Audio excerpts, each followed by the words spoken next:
இவருக்கும் வணக்கம். கன்னிராசினியர்கள், நீங்கள் உலகத்தின் எந்த மூலையில் இருந்தாலும் நடந்து கொண்டிருக்கும் பிப்ரவரி மாதம் 27 மற்றும் 28 ஆகிய தேதிகளில் கட்டாயம் இதை செய்யுங்கள். பலன் கிடைப்பது உறுதி. அப்படி இன்றைய நாளில் நீங்கள் என்ன செய்ய வேண்டும், என்ன செய்யக்கூடாது, என்ன செய்தால் என்ன மாதிரியான நன்மைகள் எல்லாம் ஏற்படும், குறிப்பா இன்றைய நாள் என்ன நாள் என்பது குறித்தான முழுமையான பதிவு தான் இந்த வீடியோல நம்ம விரிவா பார்க்க போகிறோம். அந்த வகையில தை பிறந்ததும் கடுமையான கோடை காலத்தை நோக்கி செல்கின்றன. ஆனால் வெப்பம் சுட்டெரிக்கும் முன்பாக ஒரு பருவம் வரும், அதுதான் வசந்த காலமாகும். இந்த வசந்த காலம் தை மாதத்திற்கு அடுத்து வரும் மாசி மாதத்தில் வருகிறது. பல சிறப்புகள் கொண்டதாக இந்த மாசி மாதம் இருக்கிறது.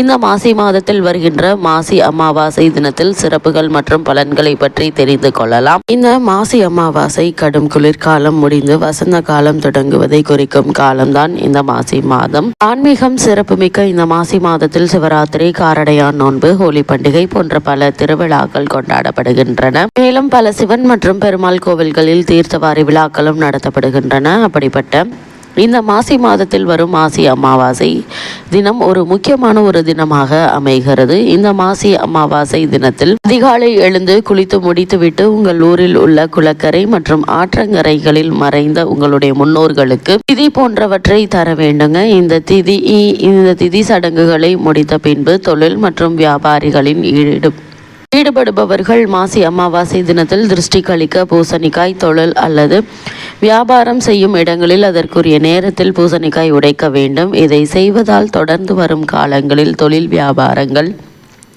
நல்ல ஒரு லாபங்கள் ஏற்படும், வீண் செலவுகள் ஏற்படாது. மாசி மாதத்தில் வரும் அமாவாசை தினத்தில் மறைந்த நமது முன்னோர்கள் மற்றும் சமீபத்தில் மறைந்த உறவினர்கள் போன்றவர்களுக்கு சேர்த்து தர்ப்பணம் தருவதால் பித்ருலோகத்தில் இருக்கும் நம் முன்னோர்களின் ஆன்மாக்கள் நற்கதி அடைந்து நமக்கு அவர்களின் ஆசிகள் கிடைக்கும் என நம்புவதால் மாசி அமாவாசை என்று தர்ப்பணம் செய்யுங்கள். குடும்பத்தில் இருப்பவர்களுக்கு ஏற்படுகின்ற கிரக தோஷங்களும், திருமண தடை, உடல் ஆரோக்கிய குறைபாடுகள் போன்றவை எல்லாம் தீரும் என்ற ஒரு நம்பிக்கை இருக்கிறது. ஒரு சிலருக்கு சுப காரியங்கள் தடைபட்டு கொண்டே இருக்கும், அதாவது திருமணங்கள் போன்ற விஷயங்கள் தடைபட்டு கொண்டே இருக்கும். இது போன்ற சிக்கலை சந்திக்கும் நபர்கள் நமது முன்னோர்களுக்கு தர்ப்பணம் கொடுப்பதால் எந்த வகையான தோஷங்கள் இருந்தாலும் விலகி நல்லது நடக்கும் என நம்பப்படுகிறது. அது மட்டுமில்லாமல் இந்த மாசி மாதத்தை பொறுத்த வரைக்கும் இந்த மாசி மாத அமாவாசை சிறப்புகளையும் இந்த நாளில் என்னென்ன விஷயங்களை செய்வதால் பித்ருதோஷத்தில் இருந்து விடுபட முடியும் என்று பார்க்கும்போது, முன்னோர்களின் ஆசியை பெற்று தெய்வங்களின் அருளால் வாழ்க்கையில் அளவில்லாத மகிழ்ச்சியை பெறுவதற்கு ஏற்ற ஒரு வழிபாடாக இந்த அமாவாசை கருதப்படுகிறதுங்க. அது மட்டும் இல்லாம புனித வழிபாடு நாளாகவும் அமைகிறது. இன்றைய நாளில் கன்னிராசினியர்களான நீங்கள் முன்னோர்களை